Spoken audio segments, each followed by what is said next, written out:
Anaknya pun sadar kalau itu adalah ayahnya yang sudah 30 tahun hilang, guys. Wow. Hi, I'm Tifa. Hello, welcome back to my channel. So guys, kali ini aku akan nyeritain tentang sebuah pengalaman dan cerita-cerita dari orang-orang yang pernah masuk ke desa, yang desa ini itu masuk ke dunia lain. Dan tahu nggak guys, berdasarkan dari cerita-cerita orang tersebut, kalau orang itu sudah masuk ke dalam desa yang tak kasat mata ini, dan setelah itu mereka keluar dari desa tersebut, mereka itu akan tiba-tiba umurnya bertambah jadi kayak 30 tahun gitu guys. Wow. Jadi kayak masuk ke dimensi lain aja gitu. Dan seperti biasa, sebelum kita mulai, please klik subscribe dan tanda lonceng sebagai support ke muka aku, agar aku lebih semangat lagi untuk bikin video kualitas dan menghibur. Kalau sudah, kita mulai. 1, 2, 3. Desa yang kita bahas ini itu pertama Desa Pagadungan, yang memiliki arti desa yang hilang. Dan desa ini itu terletak di Cigadug, Banjarharjo, Brebes, Jawa Tengah. So siapa nih guys yang tinggal dekat-dekat daerah sini? Apakah kamu pernah ke daerah tersebut? Dan ya guys, rumornya, jadi pada zaman penjajahan Belanda dulu, tiba-tiba aja gitu desa ini hilang. Oke guys, sekarang kita akan ngebahas tentang kenapa sih sampai desa ini tuh bisa hilang gitu aja. Apakah masuk ke dalam mesin waktunya atau mesin dimensi lainnya Doraemon? Oh tidak. Atau pakai Venice pembersih pakaian. So guys, jadi ada dua versi sih kenapa sampai desa ini bisa hilang bam gitu aja. Oke, sekarang kita akan bahas dari versi yang pertama dulu. Oke. Jadi pada zaman dulu banget, pada saat zaman penjajahan Belanda, itu di desa ini terdapat seorang sesepuh yang sangat sakti mandraguna. Ya mungkin kayak Mahote tuh, yang kayak di black cover gitu. Nonton gak lu? Dan pada zaman itu, Belanda itu menyerang 3 kota yang ada di Jawa. Yang pertama itu kota Tegal, Pekalongan, dan Brebes. Ngomong-ngomong Brebes, gue jadi ingat telur asin Brebes enak banget sumpah. Yang dagingnya itu oren banget itu loh. Aduh jadi lapar, pengen makan warteg. Terus karena penjajah Belanda ini itu nyerang mereka, otomatis warga-warga pun takut dong dibunuh sama para penjajah Belanda. Dan mereka itu banyak yang kabur, mulai dari kabur ke dalam hutan, ke dalam gua, sampai ke atas gunung guys. Wow, nggak bisa bayangin sih kalau sampai kita dulu hidup di zaman tersebut. Ya syukurnya kita hidup di zaman ini, ya bersyukur banget deh ya. Dimana zaman-zaman sudah kayak udah nggak ada penjajah gitu, ya mau makan tenang, makan Indomie tenang. Mungkin kalau zaman dulu mau masak Indomie doang udah dengar suara penjajah Belanda gitu, atau penjajah Jepang udah kayak nggak nafsu duluan kali ya. Nah kita balik lagi ke ceritanya guys, udah nggak usah cerita tentang telur asin, oke?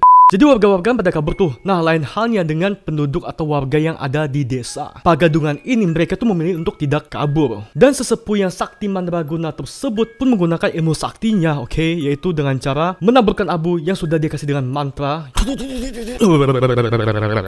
ke sekitar desa tersebut. Dan otomatis ini membuat desa tersebut menjadi desa tak kasat mata. Jadi kalau misalnya ini ada penjajah Belanda, tentara Belanda yang lewat sekitar desa tersebut, mereka tuh kayak nggak ngeliat apa-apa. Mereka tuh kayak ngeliat padang rumput kosong gitu aja guys. Ya desa tersebut hilang dan aman dari serangan penjajah Belanda tersebut karena kesaktian si dukun sakti ini guys. Wow. Namun naasnya setelah si sesepuh yang sakti ini itu menghilangkan desa tersebut, dia tuh malah keluar dari desa yang hilang ini untuk membantu pejuang Indonesia yang lain menyerang tentara Belanda. Dan aduh sedihnya lagi, si sesepuh ini itu tewas guys di medan perang. Itu otomatis yang cuma tahu mantra biar bisa hilang desa tersebut, biar bisa desa tersebut menjadi desa tak kasat mata, itu cuma dia yang tahu mantranya, oke? Yang bisa membuat desa itu hilang ataupun yang bisa membuat desa itu muncul lagi, kelihatan lagi, itu cuma dia yang tahu mantranya. Jadi katanya sih selamanya sampai sekarang desa tersebut masih menjadi desa tak kasat mata dan gak semua orang yang bisa masuk ke dalam sana. Jadi lu kok kesana cuma lihat kayak padang rumput doang gitu loh. Ya kalau lagi hoki mungkin bisa masuk, hoki atau sial ya. Oke, sekarang kita bahas ke versi yang kedua, kenapa sih sampai desa ini bisa hilang. Oke. Nah, jadi pada zaman penjajahan Belanda dulu banget, itu ada seorang penggembala sapi yang masih berumur 10 tahun, masih bocil lah ceritanya lah. Nah, si bocil ini itu kan lagi ngebala sapi ke dalam hutan. Dan saat lagi ngebala sapi nih, lagi jalan-jalan keliling di dalam hutan, itu ketemu sama yang namanya benalu hutan. Dan dijadiin deh mainan sama dia. Karena dia ngeliat ini benalu hutannya kok kayak cantik banget. Dan dia pun bawa pulang benalu hutan tersebut. Dan dia saat di rumah, dia tuh bikin kayak kalung gitu dan dia kalungin ke lehernya. Dan gak lama setelah itu bokapnya pun, oh iya dia itu kan tinggal sama bokap sama nyokapnya. Mereka bertiga doang ya, dia, bokap dan nyokapnya. Ya, dan gak lama setelah itu bokapnya pun pulanglah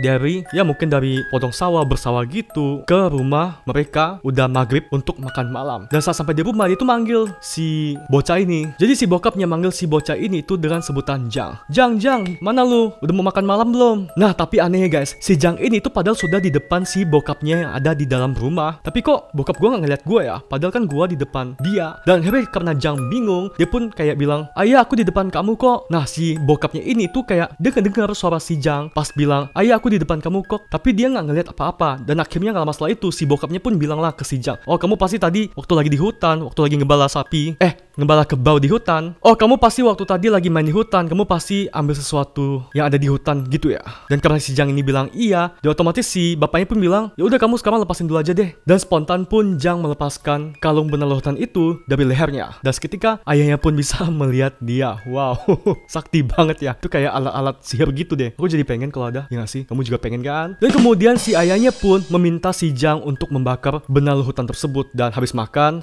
malam, dia pun pergi ke depan rumahnya untuk mencari ranting, untuk membakar benalu hutan ini. Namun guys, emang nih anak ya masih 10 tahun lah, masih nakal-nakalnya gitu, rasa penasaran masih tinggi. Kita juga pasti sama dong, waktu masih berumur 10 tahun ya nggak? Dan waktu si benalu hutan ini tuh sudah terbakar kayak hampir setengah gitu, itu kepikiran, wah ini benalu hutan bisa bikin aku menghilang. Bukti aja tadi ayahku nggak bisa ngeliat aku. Ya mungkin ini seru deh, bisa jadi mainan gitu, bisa untuk ngejalin orang. Dan akhirnya sebelum kebakar sampai setengah benalu hutannya, dia pun ambil, nggak jadi bakar deh, oke? Benalu hutannya disimpan, dijadikan kalung lagi, dan sisa abu dari membakar benalu hutan itu dia taburkan di sekitar desanya guys. Jadi bisa lu bayangin gak guys, setelah dia menaburkan abu-abu tersebut ke sekitar desa tersebut, mengelilingi desa tersebut, otomatis desa itu pun menjadi desa tak kasat mata, hilang gitu aja, gila gak? Dan parahnya lagi, jadi orang-orang yang dari luar yang belum sempat masuk ke dalam desa itu pas mau pulang ke rumahnya itu dia nggak tahu, dia kayak pada rumput doang gitu. Kemana rumah gue, istri gue kemana, suami gue kemana, anak gue kemana, mampus nggak bisa pulang, padahal udah lapar banget kan, sumpah. Dan ya itu pun versi kedua dari cerita ini guys. Udah itu dipercaya juga sama warga setempat, konon katanya kalau orang sudah masuk ke dalam desa ini itu tidak dikontrol sama ruang dan waktu. Misalnya nih, jadi kalau ada satu orang masuk umurnya masih 20 tahun nih, dia masuk ke dalam desa tersebut dan dia diam situ aja sampai dunia kiamat. Pas dia keluar lagi itu umurnya masih kayak 20 tahun gitu guys, masih kayak awet muda gitu. Tapi pas dia keluar, orang-orang mungkin udah ada yang meninggal, udah ada yang menua gitu. Jadi waktunya itu kayak tiba-tiba berhenti gitu aja. Oke, sekarang aku ngebahas tentang pengalaman dari orang-orang atau cerita dari mulut ke mulut orang yang pernah masuk ke desa tak kasat mata ini secara tidak sengaja guys. Oke, cerita yang pertama. Jadi guys, seperti halnya setiap lebaran itu pasti ada aja deh, misalnya di desa-desa gitu kan nggak ada tanah abangnya di desa-desa. Jadi mereka tuh kayak pas mau menjelang lebaran itu kayak ada lahan ladang kosong gitu dekat perdesaan. Itu mereka kan jadikan sebagai kayak pasar malam gitu, pasar malam dadakan gitu, yang menjual baju-baju perlengkapan menjelang lebaran. Kayak ya baju-baju lebaran gitu, dia baju koko. Boleh kak bajunya? Masuklah kak, masuk. Sempak kak, boleh. Sempak carry, sempak manohara. Masuklah kak, masuk. Bertiga tuan. Ya pokoknya gitu deh. Ya, udah otomatis sama menjelang lebaran, pasar Banjarharjo pun sangat ramai, membludak dan dipenuhi sama pembeli-pembeli yang mau membeli shopping gitu untuk lebaran. Dan kalau misalnya guys, sepulang pedagang tersebut dari berdagang mereka ke rumah, kalau sampai mereka nemuin koin-koin lama kayak koin-koin zaman Belanda gitu yang kayak bolong-bolong tengah gitu ya, ataupun daun kering yang artinya adalah tadi waktu mereka jualan itu berarti ada yang warga dari desa tak kasat mata itu yang membeli barang mereka. Ya, jadi yang beli bukan orang guys, tapi setan. Tapi emang nih setan banget sih. Ya mungkin bisa jadi pengalaman sih untuk orang-orang yang berjualan di daerah itu ya, atau bisa juga kasih pengumuman gitu untuk para setan-setan, silakan pakai OVO. Oke, next. Sekarang kita akan lanjut membahas pengalaman dari orang-orang yang pernah masuk ke dalam desa tak kasat mata ini. Oke, cerita yang kedua. Oke guys, jadi dulu banget, nggak dulu banget sih, mungkin ya kayak 10-20 tahun yang lalu ada seorang yang bernama, kita sebut aja Pak Mul, oke? Jadi si Pak Mul ini itu adalah seorang yang bekerja sebagai pengarit padi. Jadi misalnya padi itu kan udah matang tuh, udah matang harus dipanen pakai arit atau kayak sabit gitu loh, oke? Dikerjain gitu dah, sabit-sabit panen padi, oke? Udah, next. Udah itu alhasil dia tuh tanpa sengaja ngarit padi tersebut masuklah ke dalam spot atau daerah si desa tak kasat mata ini. Dan alhasil udah maghrib dong, dan dia pun dapat 2 karung guys. Dan karena 2 karung itu berat banget ya, jadi dia itu berinisiatif untuk aku bawa 1 karung dulu, angkat pergi ke lumbung, tinggalin, baru dia pikir ambil lagi karung yang satunya yang tinggalkan di tempat itu. Namun guys, kamu bisa bayangin, jadi kan emang sial banget ya si bapak ini ya, dia tuh ninggalin karung tersebut di dalam desa tak kasat mata ini. Dan otomatis saat dia mau mencari lagi karung yang satu lagi yang belum dia ambil, itu nggak tahu di mana karena dia kan sudah ngelewatin batas portal dari desa tersebut. Jadi susah banget untuk nyariinnya. Lagian hoki banget ya bisa keluar ya. Ya nggak apa-apa dah, anggap aja 1 karung itu untuk uang ongkos keluar dari dunia tak kasat mata, daripada lu nggak bisa ketemu keluarga lu. Lagian desa ini juga keren banget ya, bisa kayak ngilang gitu ke dalam dimensi lain. Kayak bagus deh untuk masukin teman lo yang toksik gitu kan, yang mulutnya pedes kayak seblak level 10 ya, biar ngilang gitu aja.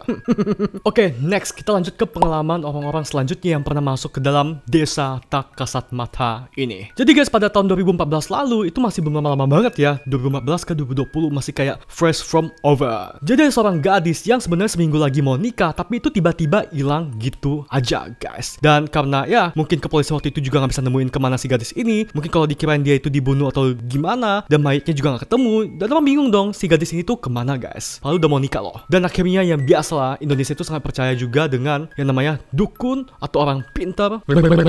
Dan akhirnya setelah dukun tersebut pun menerawang, dia pun mengatakan kalau si gadis ini itu masuk ke dunia lain, di mana dibawa oleh seorang warga yang berasal dari desa tak kasat mata ini, karena si cowok yang ada di desa tersebut sangat suka kepada gadis ini. Dan alhasil ya sampai sekarang ya katanya sih hilang guys. Ya mungkin sudah kawin dengan yang lain. Ini setan-setan jadi pelakor juga ya. Dosa lu udah jadi setan, dosa double cuy. Memang nih setan gak ada hak. Bukan habis nikah silaturahmi dulu gitu ke keluarga. Terus cerita yang selanjutnya guys. Nah jadi konon dulu banget itu pernah ada kayak hansip gitulah. Dia tuh kayak bertugas jaga di sekitar desa yang ada di dekat desa tak kasat mata ini, oke? Dan dia pun muter. Dan tanpa sengaja dia itu di perempatan itu ketemu sama sebuah pohon beringin yang gede banget. Tapi dia ngerasa kayak pohon ini gak pernah ada di sini deh. Terus kenapa bisa ada di sini? Dan ya mungkin tangannya juga jahil, dia pun pegang pohonnya. Dan setelah dia pegang, ya pun tidak terjadi apa-apa. Oke guys, sekian dulu video ini. Please klik subscribe dan lonceng sebagai support kamu ke aku.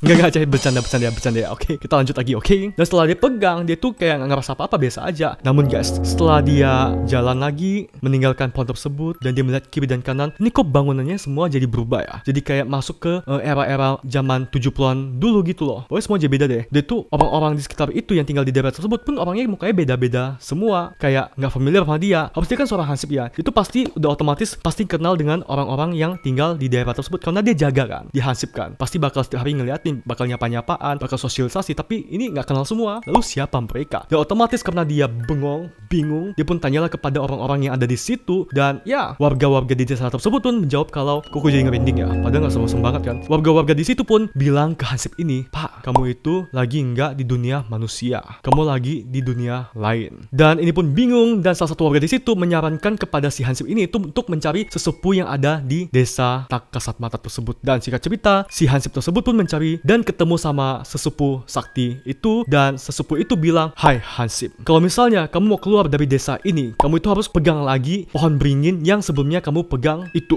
Ya otomatis karena cuma ini satu-satunya cara dia untuk keluar dari desa tak kasat mata ini, dia pun carilah. Namun caranya itu nggak kayak 1 menit 2 menit doang langsung ketemu guys, nggak kayak masak opmi gitu loh. Dia bahkan harus menghabiskan waktu sampai 1 bulan untuk bisa memegang pohon beringin itu. Dan ya singkat cerita 1 bulan pun tiba, dan akhirnya dia tanpa sengaja berhasil menemukan dan memegang kembali pohon beringin tersebut. Dan saat dia pegang, dia ngerasa kok bangunnya tiba-tiba kayak berubah, nggak kayak tahun 70-an lagi. Udah kayak modern, tapi kayak terlalu modern deh untuk zaman asalnya dia.